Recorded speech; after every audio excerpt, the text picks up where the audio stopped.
Assalamu alaikum warahmatullahi wabarakatuh. Welcome to another interesting episode of Young and Restless. My name is Kafilat, and as always, I have here with me Abdulhafiz. It's a pleasure to have you on the show today. Thank you always for joining us. Thank you also for the feedback on our Instagram channel at Ummah Network. Today on the show, as always, we've got 4 interesting guests. We'll be meeting them right after this. And today we'll be talking about something very, very interesting. Very interesting. Very interesting. But before that, though, Kafila and I will be right back. Stay with us. Don't go anywhere.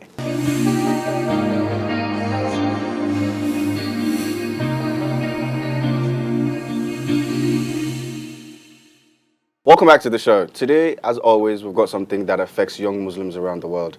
Oftentimes and most, we take that step where we decide to get married. And that's a question of whose name do we bear? Identity.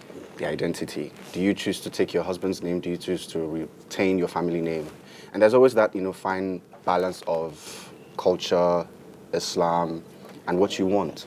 Today on the show, we're going to shed more light on that. But first off, as always, it's time for us to meet our guests. Our guests. So we'll start from you. What's your name? Nazif Adedimeji. What do you do? I'm a student of History and Strategic Studies, Masters, University of Lagos. Interesting. Did you choose that or it chose you? Actually chose it. Interesting. We don't have courses in Nigeria. History. All right. We'll get back to that. That's fine. And you, please? Yeah, my name is Abdullah Abdurazak. Okay. What do you do? I'm a student of an Arabic institution somewhere in Ogun State. Ogun State. Okay, you decided to do that. You need to speak up though. Yes. Okay. I actually love Arabic. Nice. Yeah. Interesting. Maybe you teach me a few things before we go on the show today.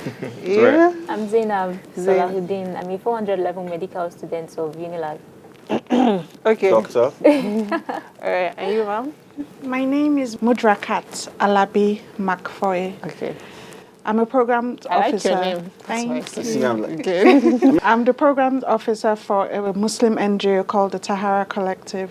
what does the Tahara Collective do? Well, we work on building community within the Ummah. We work with different organizations for social support, advocacy, economic empowerment, and religious education. Interesting. Very noble profession. you have Very, there. very Very noble, noble. I Well done. must say. Well done. Thank you. Kafila, today on the show, I think you're the only married person on set today, so this should be fun. Okay. Yes. All right. So there's obviously this thing where when the women get married, they are almost enjoined by society to take. To take on their husband's name.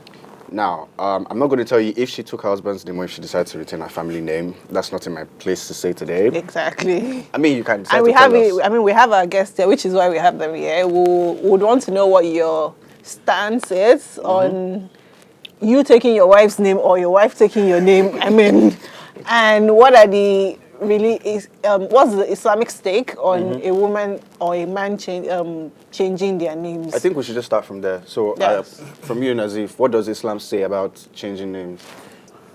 For Islam, the Arabs Yeah. have the tradition. It's a common culture of every son or daughter of the soil to own the name or bear the name of of the their father. fathers.